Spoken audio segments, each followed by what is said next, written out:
I'll go on and stuff.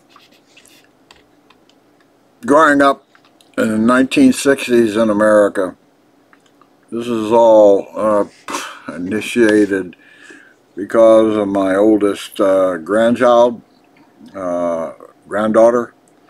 has some sort of project in school to do where she's supposed to create some sort of daily journal, I think, or something about some character who lived in the 1960s and what his life was like at the time. And for whatever reason, she has decided she wants to talk to me about it. So I thought, okay, today's raining outside and I can't work out there. And I'll come down here in my laboratory, my man cave. And I've already done one on early 1950s. So I thought I would jump ahead now to early 1960s and try to give you some idea of what my life was like. A male in Virginia, in a small town, to parents who had no real special skill set or anything like that, with a brother at the time. And all those factors and parameters have big impact on what any time period would look like to any one individual. The environment that you grow up in, experience, would be totally different than if I had been born in inner city Chicago or born on a farm in the middle of Iowa. No, my experiences, but some elements, and what I'm going to try to do is focus on elements that were probably common to just about anyone my age at the time, with some level of awareness. I'm sure it varied from kid to girl to boy or whatever. Anyway, if I calculated it correct, I was born in 1946. So from the age of 6 or so, I was living in a small town, Winchester, Virginia, on a city street in the city. We had garbage pickup. They did have trucks go around and would pick up the garbage at the time and took it to a local dump, which was free to the public. You could take stuff to the dump, and we sometimes did. And eventually we moved. Actually, my parents wound up moving near the city dump, and so it was great fun to go over there in the evening with flashlights taped to your rifle and shoot rats. That was a big Saturday night adventure in 1960s, going to the city dump. Now, we took a big trip out west during the 60s, and it was still exciting. You could go to the city dump in any major western city and see bears come in to scavenge out of the dumps. Not like that anymore. There was no big issue. You know, if you could find a big gully anywhere, you could just dump whatever you wanted in there. There was always a fire burning at the dump. You know, dumps were not like they're called landfills now. They're not called dumps. But in the 1960s, there were landfills. Every town had one, or people just burned stuff in their yard, trash. My parents lived out in the county or country, and there was no trash pickup. You had to deal with it yourself. So they burnt just literally everything in a little outdoor fire pit they had. The boxes, I don't know what they did with the cans. Certainly during the war, World War II in the 50s, there had been metal collection to go to the war effort, but I'm not sure what happened to the cans and bottles. Bottles were all recyclable in the 1960s. If you bought a soda bottle, you could, I don't remember it being embedded in the cost, but it must have been, because you could take any soda bottle, empty soda bottle, back to a retailer or a store and get 2 cents for it. And they reused that bottle. It was a bottling company in every little town. There was a bottling company, Coca-Cola, in the small town of Winchester in the 1960s. And in fact, I had a friend whose father worked for a company in that little town who made conveyor belts. And conveyor belts, I'm sure, were used in that Coca-Cola factory, the machinery to to make Coca-Cola, and soft drinks became, that's where I got hooked on sugary soft drinks. Coca-Cola ads were on television and everywhere, and in fact, white bread was interesting.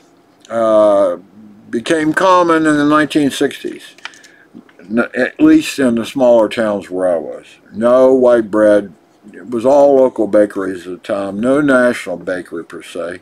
Bread was relatively hard to transport, and the transportation system and distribution system is nowhere near it was in the 1960s. Everything didn't travel very far to go from here or yon. You did not have massive imports from China or anyplace else.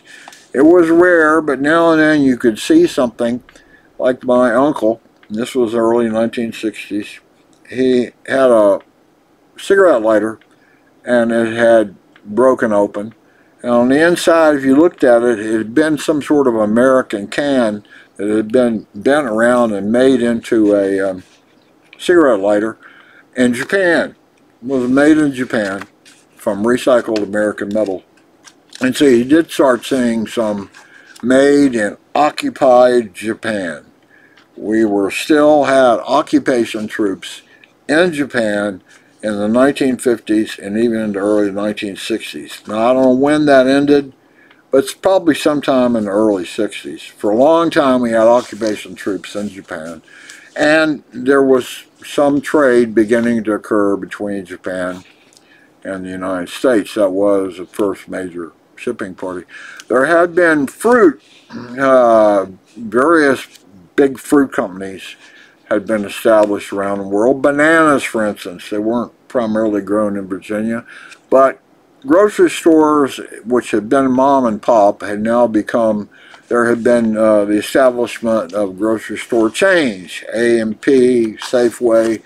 They were big stores, and they carried a much wider variety of goods, fruits, vegetables, all kinds of stuff, than you could find at a local mom and pop shop. And literally in the 1950s, there was a local mom and pop grocery store, or like a 7-Eleven, only smaller, literally within 4 blocks of your house, no matter where you lived. It would be like a house in the middle of the street, and it had been converted into where you walk in, and the first floor was all cereal and bubble gum and things like that, Coca-Colas and freezers. That was still real common. There were local stores everywhere, and I had some friends who had bought and ran one of those, and they eventually had to go out of business. They could not compete with national chains. They had to price their products more expensive than the national chain had to do, and so a lot of mom and pop stores in certain areas went out of business in the early 1960s. National chains had come in.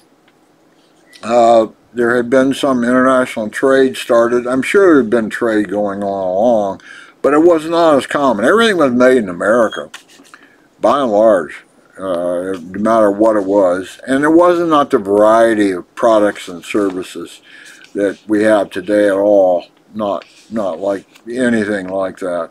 I don't remember, we did not have a Home Depot or a Lowe's or any. That was much later, when you got the national chains for hardware stores, or national chains like there was a Sears and Roebuck in a small town.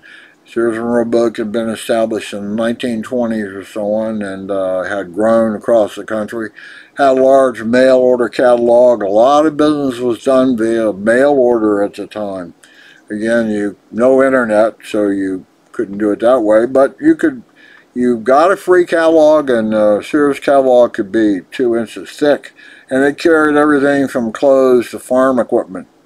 And you could order it, and it would be delivered to your door, including even houses back in the 30s and 40s. You could buy a whole house kit from Sears and Roebuck. We had a Sears and Roebuck in town. That was the biggest retailer for just about everything, and that was the source of lots of our stuff that we owned. Shovels, hose, rakes, water hoses, I don't know, clothes, boots, all that came from that. There were mom and pop stores who sold clothes of various kinds, higher end stuff like suits and dresses. Those were still mom and pop stores located on a main street in a very small town.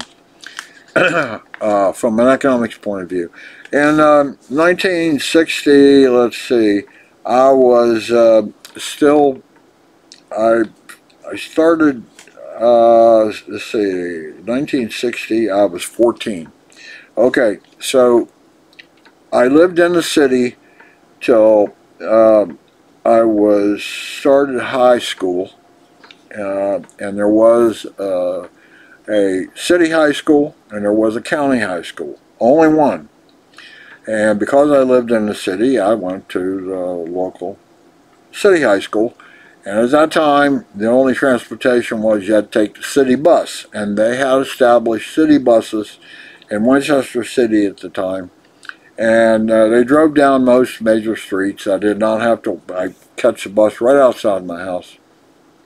And it was 10 cents ride from my house to the school, and then from the school back home again. And I went to the local high school in the 7th and 8th grades.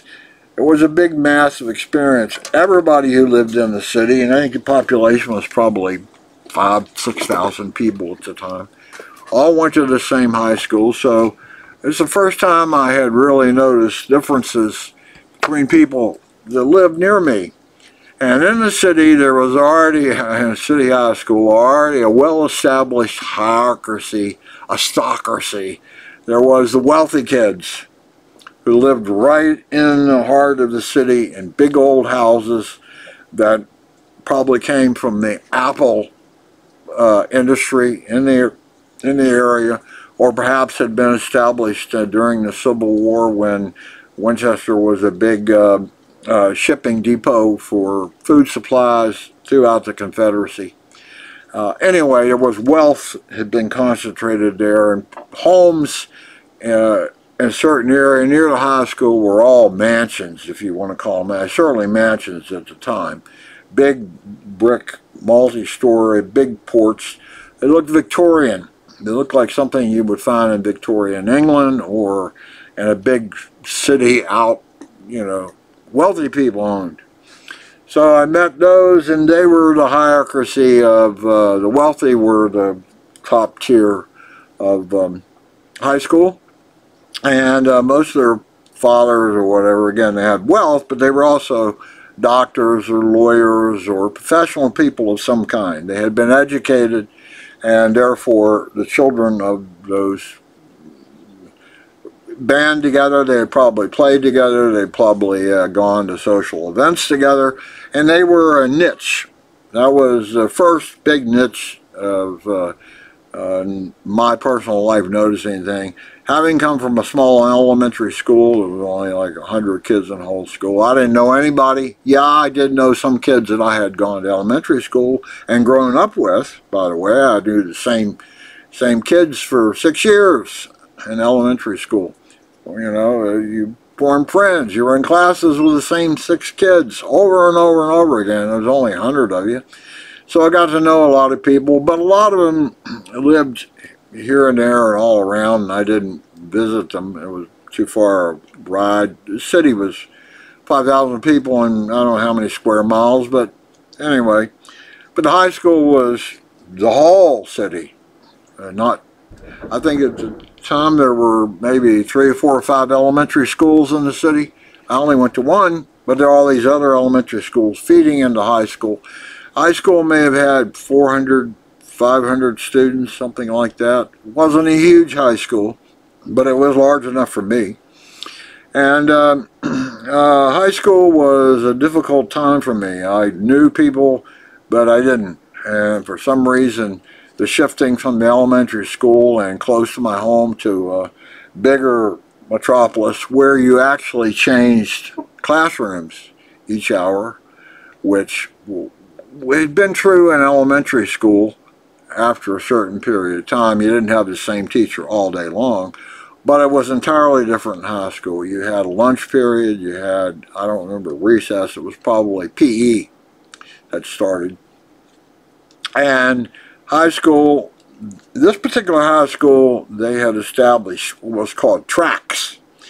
And somehow or another they had decided, based on your elementary record, I don't know what, testing, that certain people were in this track and certain people were in that track, and if you were rich and wealthy, you were in this track and you were going to go to college, so you had to take this track. And it was, you know, higher level stuff, higher level math. You might have taken foreign language. If you were in another lower track, you did not take foreign language. You took shop. You know, you learned how to make things out of wood, or take a car engine apart, things like that. There were tracks. And I was in one particular track, and I don't remember how I was decided or anything, but I never felt comfortable in that high school. And I didn't do particularly well in that high school the first 2 years. Now, during that period of time, again, my parents, they were both been working my entire childhood, and I was often a babysitter for my younger brother, who was 4 years younger than I was, and I would also visit my grandparents wherever they lived, and they had moved several times in the city to one house or another, which they built and owned. My grandfather at that time had got into building homes for a living. He built custom homes for wealthier people, or people who had money enough to be able to buy a lot and build their own home. And that's how it was at the time. In Winchester, there were some apartments that had been built, and they looked similar to what you might see in England. They were like row houses, or you might see up in Ireland or Belfast. Just these door after door after door with one window, and there were apartments like that in Winchester at the time. They probably predated World War II, or were built during World War II or immediately afterwards, to handle the return of all these servicemen who were coming home, going to get married, start a family, buy a house, have a little picket fence, a car. You know, that was the whole deal. By the 1960s, World War II had begun to fade out of existence, but the Cold War had started. The Russians and their beating back of the Nazis, which I mentioned in the first episode of the 1950s, had only escalated. The Russians had exploded their first nuclear weapon in 1949, and so now there was a nuclear power in the world besides the United States, which the Russians never failed to point out to anybody who would listen, that nuclear weapons had only been used in the world by Americans. They were the bad guys. The Russians had them, but they didn't use them. They needed them for their defense. That's really the big, solid block that you have to remember, because it dominated so much. Communism. The Russians were communists. It had bubbled up in the 1920s and 30s. The Nazis and the communists had been opponents. They were struggling for power in Europe, all through all the various countries. There was a communist party, there was a Nazi or a very conservative party. Politically, that was happening. There were communist parties and Nazi parties in the United States pre-World War II, and there was communist parties in the United States during World War II. They did not feel that intervention in war was required, and of course, till our ally England got attacked, and we came to the aid of Russia. And it was interesting.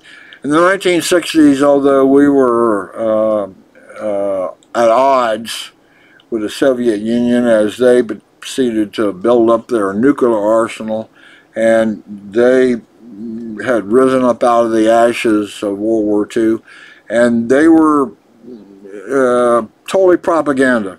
The media was controlled by the Soviet Union, and they were always first. Who invented the telephone? The Russian did. Who invented the airplane? The Russian did.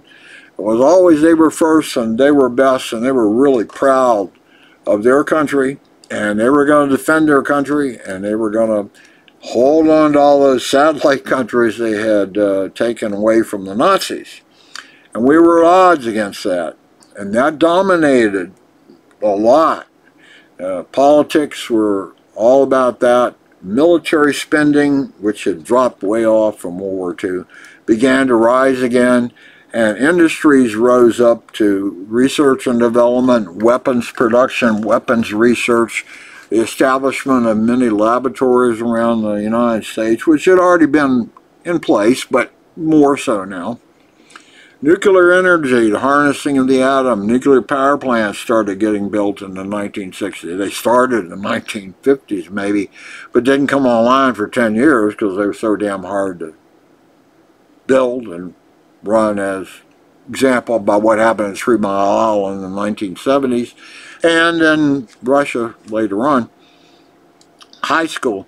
So the 7th and 8th grades, I was in this high school, city high school, and my father had shifted jobs a couple times, and he had met somebody, and he had gotten in, he had studied hard, he had got his GED. He had not finished high school, but he self-studied, and he passed the GED. And then he learned how you could take a study course and learn how to become a licensed real estate agent and sell property. And that seemed like a good thing to him. He knew the area, and he was actually a very vivacious, sort of outgoing person, although he had a very low self-esteem. He did not have a large vocabulary. He was not particularly overly educated.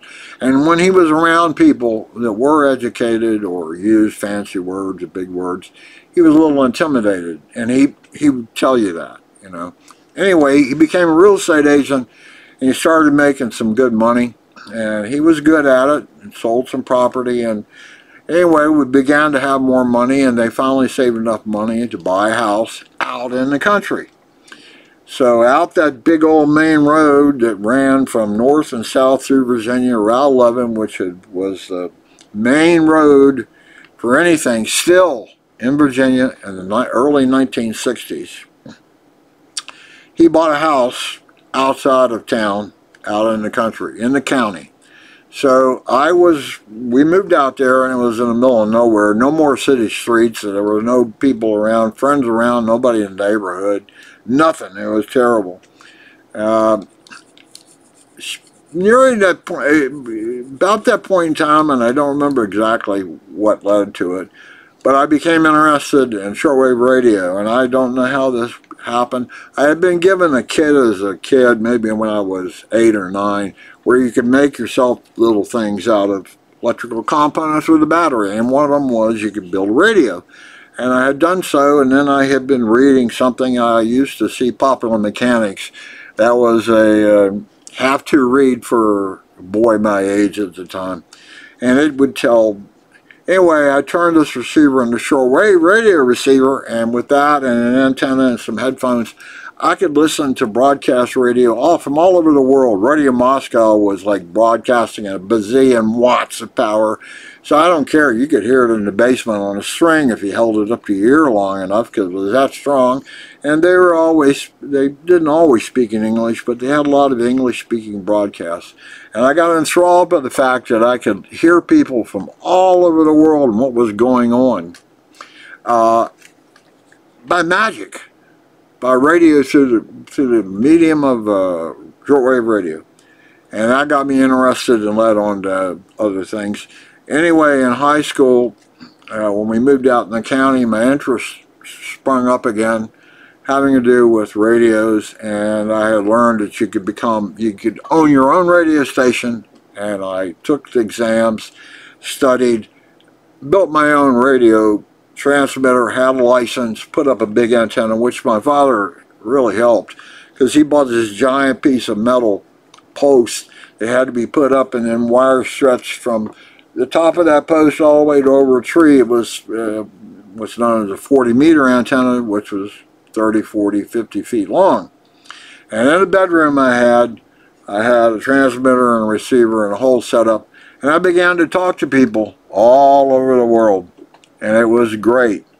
I no longer was in a single house out in the middle of the county without friends. I could go across space and time.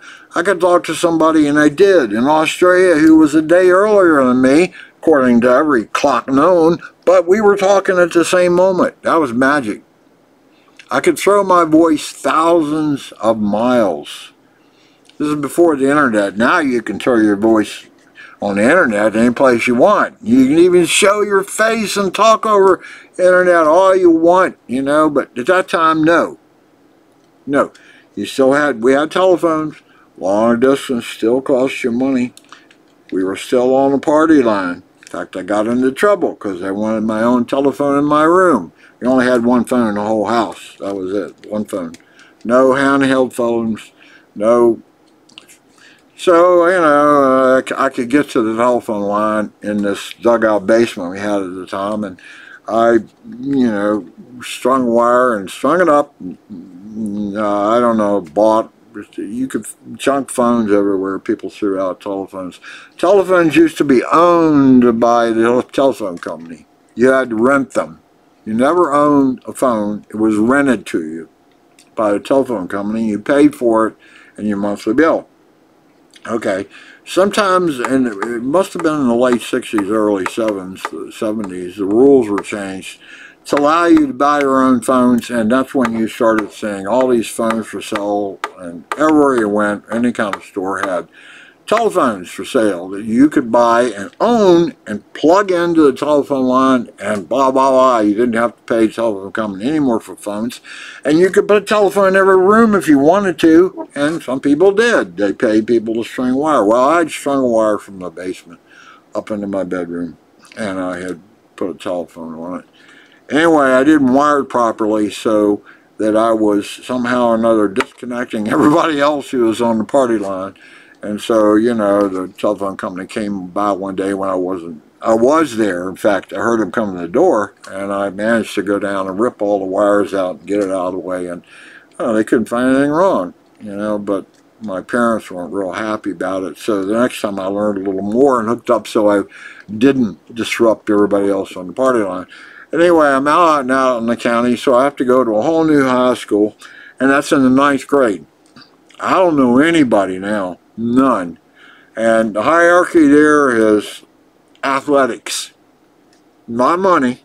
We were all pretty equal again. Anybody who lived in the county, there was no richie people in the high school. That hierarchy had disappeared. It was athletics and pretty people. And those who had decided to go on the college track. Now, I mentioned tracks earlier, but in this particular case, out in the county, they had different tracks again. They only had one main college track. You were going to college and you took these courses. Then they had, I think, vocational agriculture or something like that, where you learned about farms and farming and the farm industry, you know, how to rotate crops and all those sorts of things. And then there was one where a work-study program, you went to school in the morning and took basic stuff like English and writing and arithmetic, of course, but then you worked in the afternoon, and a lot of kids did that. Their family situation dictated that they work in the afternoon and contribute to the family's well-being, livelihood. And I think there was even another track or two. There was a big farm component in that county high school. The county was full of farms. There weren't any. There might be some small clusters of communities here or there. The idea of subdivision hadn't really started yet. It was coming, where they would take a big open field and just plow a mega road down it and stick houses hither and yon. That was coming, but that was not really the case in the early 1960s. Yes, in some other states and cities, I know that somebody up in New Jersey and New York started this massive housing complex, and I can't remember the name of it right away, but it became famous because it was thousands of houses, low-cost housing for families, servicemen and, you know, baby boomer families to move into. That was not the case in the small Shenandoah Valley northern end town which I grew up in. The Cold War, early 1960s. In 9th, 10th grade, the Cold War was common. The Russians, Khrushchev had come to the United States, had gone to the United Nations and said, we're going to bury the United States. The Cuban Missile Crisis. Cuba had been the communists had been in Cuba since Castro had taken over in the late 50s, early 60s, something like that. And the Soviets had been supporting Cuba with economic aid. Since we had said they're communists and we can't have them in our backyard, we're not going to let you trade with us, Cuba. So they're right off the coast. In fact, there was a new immigration period going on where Cubans were leaving, getting away from communism, trying to go the 90 miles across the open sea to Florida. And there was a lot of boat people. And a lot of people died trying to make that transit. But the southern tips of Florida had and became a very heavy Cuban origin population during the early 60s and probably 70s. Anyway, the Cold War was going on, and there was, submarines, and there was B-52 bombers flying over the world. And the Chinese, they had been communists at the end of World War II. The Japanese, the communists had organized armies in China and had been attacking and trying to push the Japanese out of China. The Japanese occupied China and done bad things. And they basically, we supported a democratic sort of guy, and the Chinese, however, had already gathered into this large group behind Mao, and they became a communist country and pushed out the American-supported guy who went to Taiwan, the island of Taiwan, and established the island of Taiwan. But anyway, we have these two big communist countries now. China is huge, although it's backward. It doesn't really have a lot of military strength, but it can do big stuff in the area. And its particular mechanism of spreading itself was to send their people, down into the countries near them and start organizing political parties, the Communist Political Party, and talking to the people how bad it was under your current ruler. And there would be overthrows and establishment of new communist parties. So we had the Soviet Union with their strategy. They were building nuclear weapons. They were still holding on to half of Europe and making all these countries subservient to their will. We started building our military up with nuclear weapons. We established our ICBM program, where we started burying missile silos out in the West. Intercontinental ballistic missile warfare came into being as a concept. Bombers, yes, but now missiles.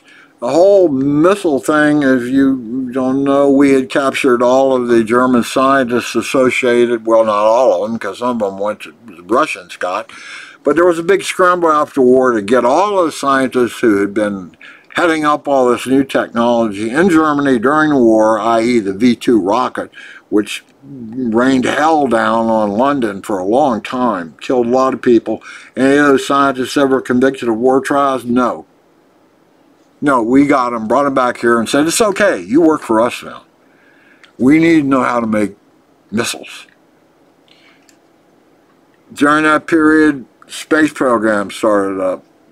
Kennedy became president in '64. At the time, that was all political again, because his opponent was a fierce conservative, and everybody said, and it was said on TV, the Goldwater, the opponent of Kennedy for the election, he's going to start a nuclear war with Russia, and we're all going to be dead. And the concept that we're all going to be dead was prevalent in the early 1960s. Strategic nuclear war. As a Boy Scout at age 12, I somehow was picked to go to the civil defense briefing program, and I was supposed to be taught how to be a first responder after the nuclear strike. Can you imagine? I'm 12 years old, but they showed us pictures, and they showed what a nuclear weapon could do out in the middle of the desert and how it blew houses over. And they showed how you could strap one to a bomb of a ship and bring it into a port and blow up, you know. Nuclear holocaust and war, we lived with that in the early 1960s. It was a very real possibility. Kids were taught how to get underneath their desk, look away from a blast, and somehow survive it. And that was like, bend over and kiss your ass goodbye, because you're not...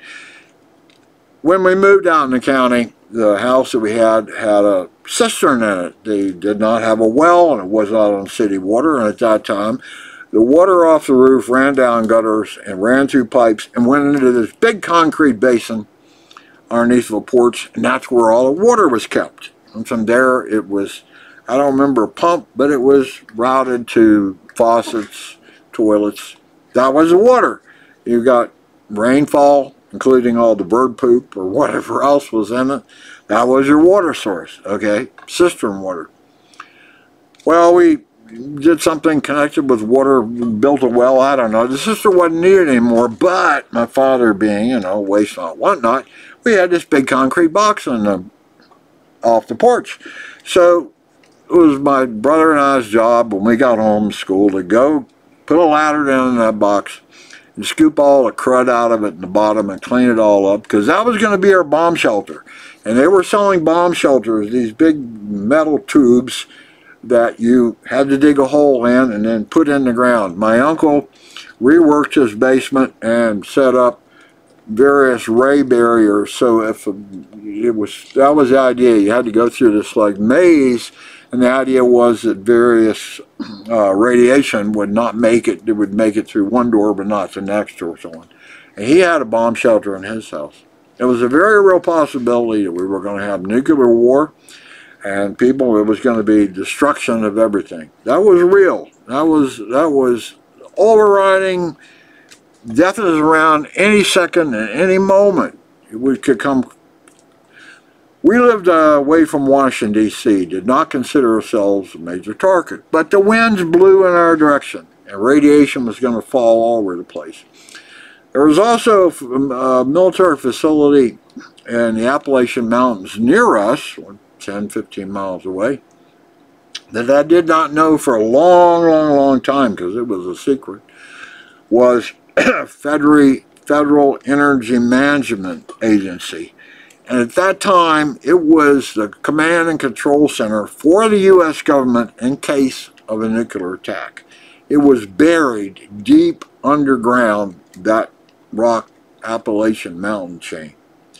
And I was told, but never confirmed, that there was some sort of subway or underground that stretched all the way from the mountain to Washington, D.C., where senators, congressmen, and various high-level administrators could leave the city, come all the way out, and that there were provisions in that facility, in that mountain, so they could survive for weeks or months while everybody else died from the radiation. Big part of the 1960s was the communists in Russia and their strategic blow you up, or the Chinese infiltrating and moving along the Pacific. Okay, well, let's talk about the Pacific a minute. Because see, we'd started on the East Coast. Immigrants came over from the East Coast, right? And we had progressively moved and migrated and from east to west, you know, wiping the indigenous people out of the way. We proceeded to go, and then the gold rush in California, everybody rushed out there, and that became very populated, and it was a really good place to live, and the ground was fertile. Anyway, our expansion was from east to west. Our western expansion then hopped over to Hawaii. We were going to the west, okay? We had gotten Hawaii. They were, whatever it was, they were their own place for a while, and then somehow or another, boop, they're a state. And Pearl Harbor, a great place to put a military force, which we did, in response to what the Japanese were doing prior to World War II, building up their big navy. They were in control all of Pacific, and our response to that was, well, we're going to put this big naval force out in Hawaii, so it's not so far away. We can. Okay, we were expanding westward. The Chinese now are expanding eastward. What happened? They collided in Vietnam. They were going this way, we were going that way. A political doctrine that got established called the domino theory. Well, if Cambodia went communist, and it wouldn't be long before Thailand went communist. If it went communist, Vietnam would go, and then the Philippines, and then that whole region would be a communist stronghold. And we couldn't do that. You know, the Russians, it's already bad enough we got the Russians with their bombs, but now we got the Chinese over here. They're doing it a different way. They're doing it with political parties. And in the case of some countries, they're actually sending, they're trying to do revolts or overthrow the government and make it a communist government. And we had already signed agreements, peace agreements, and there was always, one country or another always signed agreements with other for self-defense. In Europe, they established NATO after World War II because of the communist threat, because of the Soviet Union threat. We then banded together this whole bunch of countries and said, if you get attacked, I get attacked, okay? And I hate to make this so much about politics, but that was the 1950s and 60s, was what was going on in the world. The world had shrunk. Prior to World War II, we were an isolated country. It took a long time to get to us, however you did it, by boat, by airplane. Even airplanes was iffy. You know, they hadn't even crossed the Atlantic by airplane, 30, 40, I don't know. The point being, the world had shrunk, and now what was going on way over there could have an impact on us right back here. So things got opened up. There's no longer just a little neighborhood where you lived and you didn't worry about what was going on in the next state over. No, the Russians could blow us off the map. The Chinese are going to take over, and it won't be long before they're pushing into California, the Communist Party of California, and they're going to start coming this way. We're going to have to fight them eventually, so why don't we fight them in Vietnam? So early 60s, Kennedy, who was president, started authorizing advisors to go in Vietnam, help training their military, because there was beginning to get a military threat from what was known as North Vietnam. And that's another whole thing, because North and South Vietnam had been created after World War II, because the Japanese had been down through there, and so there was some artificial setting of boundaries in countries done, just like there was in Europe, by powers that be like United States and England and the Soviet Union, and where local people had no say in the matter. And it was artificially divided. It had the same thing going on in Korea, North-South Korea. The Chinese communists had North Korea had become a communist nation. They decided they needed the farmland in the south, so they invaded in the 1950s.